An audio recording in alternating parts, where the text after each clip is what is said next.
नमस्कार, मैं हूं विवेकानंद शर्मा और आप देख रहे हैं the Vivek views. The Vivek views के इस खास एपिसोड में हम लेकर आए हैं आपके लिए कुछ विशेष जानकारियां।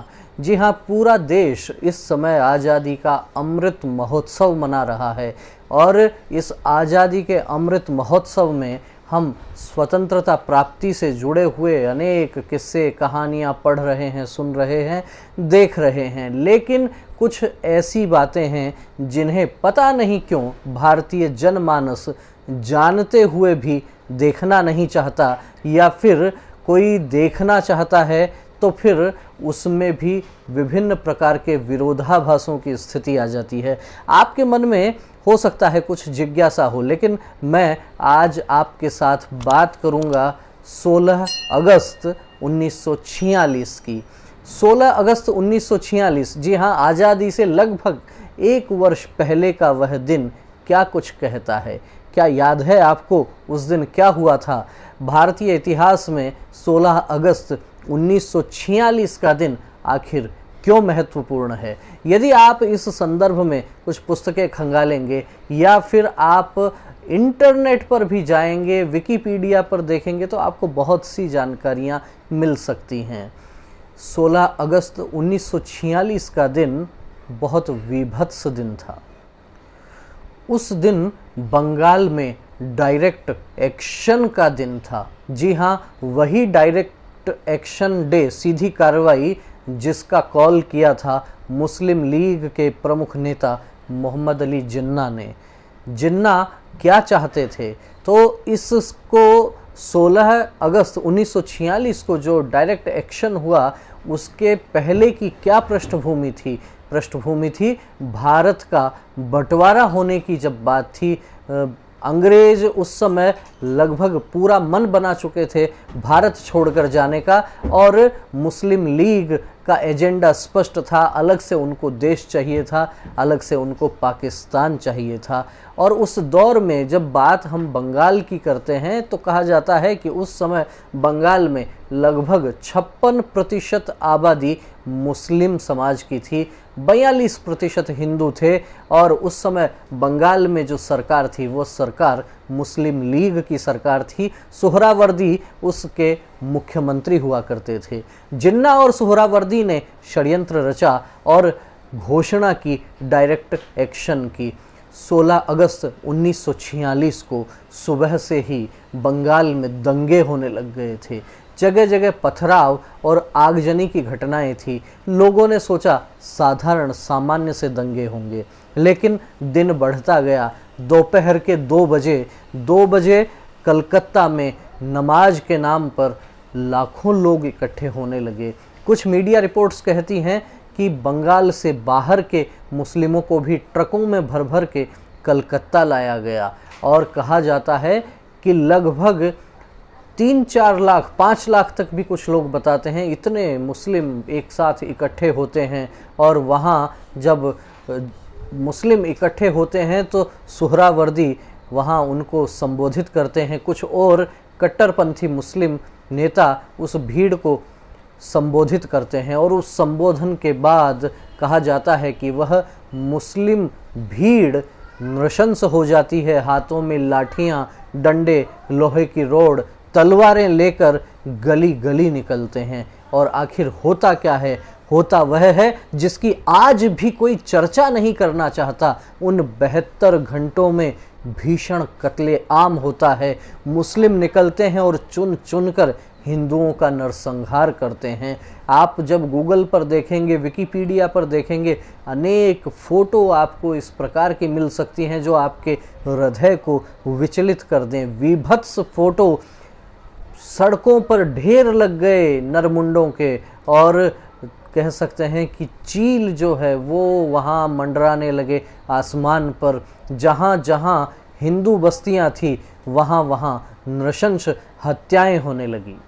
केवल इतना ही नहीं, यह नृशंसता यहाँ तक ही नहीं रुकी।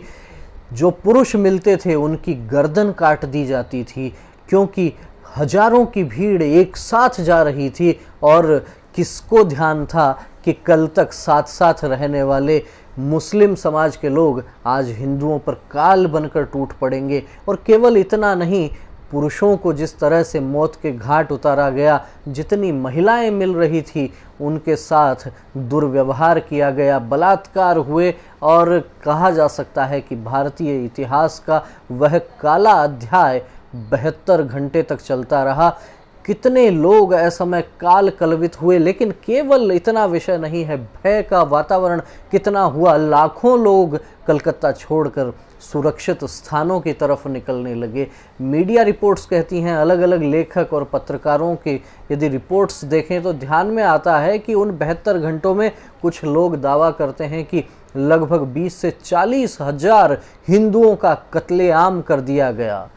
और फिर भी देश में किस निर्लज्जता के साथ हर बार बजता रहता है, दे दी हमें आज़ादी बिना खड्ग बिना ढाल।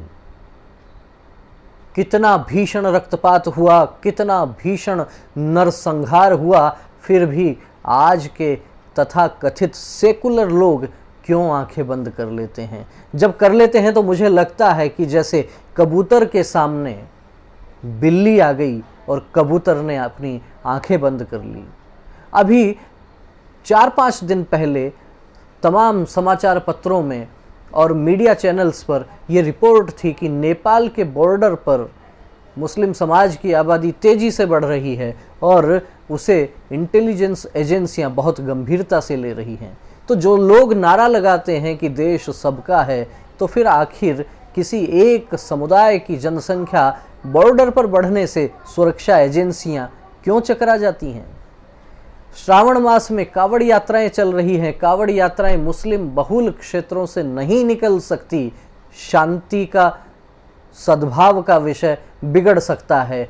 तो फिर हिंदू बहुल इलाकों में से ताजिए जब निकलते हैं तो तकलीफ क्यों नहीं होती। स्पष्ट बात है, जहां जहां हिंदू घटा वहां वहां देश बटा, जहां जहां हिंदू घटा वहां वहां सांप्रदायिक तनाव बढ़ा। इस बात को समाजों को भी समझना पड़ेगा, इस बात को सरकारों को भी समझना पड़ेगा। या फिर ये कहा जा सकता है कि मुस्लिम समाज में नेतृत्व करने वाले लोग अब्दुल कलाम जैसे आए, अशफाक उल्लाह खान जैसे आए। नेतृत्व किस प्रकार का है? यदि जिन्ना और सोहरावर्दी जैसा नेतृत्व रहेगा तो संकट निश्चित रूप से बना रहेगा। और ये कोई छोटी बात नहीं है। डायरेक्ट एक्शन डे की कहानियां आप पढ़कर देखिए, उस समय की रिपोर्ट्स पढ़कर देखिए, उस विषय पर पुस्तकें लिखी गई हैं वो पढ़कर आप देखिए, क्या सिहरन पैदा होगी। अपने ही देश में किस प्रकार से लोगों को अपनी जान बचाने के लिए भागना पड़ा।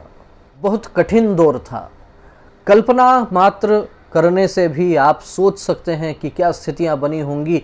हजारों लाखों लोग सड़कों पर हथियार लेके निकल पड़े हैं और खून के प्यासे हो रहे हैं, केवल और केवल हिंदुओं के, बिना किसी कारण के। कोई कारण नहीं, केवल सत्ता लोलुप जिन्ना की राजनीतिक पिपासा को शांत करने के लिए ये इतना रक्तपात किया गया। और आज उसकी कोई चर्चा नहीं करना चाहता। आप आज़ादी का अमृत महोत्सव मना रहे हैं, अपने इतिहास को याद कीजिए।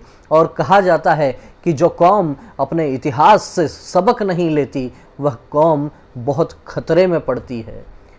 क्या हिंदुस्तान में फिर से किसी कौम पर खतरा मंडरा रहा है? सोचना पड़ेगा। क्या हिंदुस्तान में फिर से 47 के पहले की स्थितियां बन सकती हैं? सोचना पड़ेगा। बिल्ली आपके सामने खड़ी है, कबूतर मत बनिए। मैंने कुछ स्थितियां आपके समक्ष रखने की कोशिश की है, प्रयास किया है। मैं अपनी सीमाओं में रहकर बात कर सकता हूं, आप उससे अधिक समझ सकते हैं। पुराने लोग कहा करते थे, शेर पढ़ाई को मण ज्ञान की आवश्यकता होती है। कम बात को ठीक प्रकार से भी समझा जा सकता है। स्थितियां, आंतरिक सुरक्षा की स्थितियां किस प्रकार की हो सकती हैं, तमाम इंटेलिजेंस एजेंसियां क्या कहती हैं, विभिन्न स्थानों के वातावरण क्या कहते हैं, कानून व्यवस्था कहाँ गड़बड़ होती है। जो स्थिति पूर्वी पाकिस्तान जब बाद में बना, जो जिन्ना की मांग थी कि अलग से पाकिस्तान चाहिए, बंगाल में जिस प्रकार से मुस्लिम जनसंख्या बढ़ी, उसके पश्चात क्या भारत और भारतीयता का विचार वहां जीवित रहा? क्या जिस क्षेत्र में उस समय रक्तपात किया गया, उस क्षेत्र का जनसंख्या का आंकड़ा क्या कहता है? भारत की पहचान क्या है? क्या भारत की पहचान वहां रही? कश्मीर में आज क्या स्थितियां हो रही हैं, जहां जहां ये सारी स्थितियां हैं, आप कल्पना कर सकते हैं राम और कृष्ण के बिना किस प्रकार का हिंदुस्तान होगा, बुद्ध और महावीर के बिना किस प्रकार का हिंदुस्तान होगा। आखिर अफगानिस्तान में भी किसी समय राम और कृष्ण की बात हुआ करती थी, आखिर बांग्लादेश में भी किसी समय राम और कृष्ण की बात हुआ करती थी। इतिहास से यदि सबक नहीं लेंगे तो परिणाम गंभीर भुगतने पड़ सकते हैं। बात कठोर लग सकती है, बहुत से लोग इस बात से मतभेद भी रख सकते हैं, लेकिन अपने हृदय पर हाथ रखकर डायरेक्ट एक्शन डे को आप एक बार उसका विश्लेषण करके देखिए और अपने आप को खड़ा कीजिए कलकत्ता के उन सड़कों पर। किस प्रकार का आपका मन मस्तिष्क क्या विचार करता है, आपका इस विषय में क्या कहना है? क्योंकि मैं ये सारा विषय आपके समक्ष रखते हुए बहुत अधिक बोलने की स्थिति में नहीं हूं। मेरे सामने मन मस्तिष्क में, हृदय में, मस्तिष्क में वो चित्र जब चलते हैं तो अधिक बोलना संभव नहीं है। आप स्वयं विचार कीजिए और आपका इस विषय पर क्या कहना है। चुप मत रहिए, बोलिए, इस विषय पर क्या कहना है कमेंट करके हमें बताइए। वीडियो अच्छा लगा हो तो इसे लाइक कीजिए, अधिक से अधिक लोगों तक शेयर कीजिए। फिर मिलेंगे एक नए विषय के साथ, एक नए वीडियो के साथ। तब तक बहुत बहुत धन्यवाद। स्वस्थ रहिए, अपना ध्यान रखिए। बहुत बहुत धन्यवाद। नमस्कार।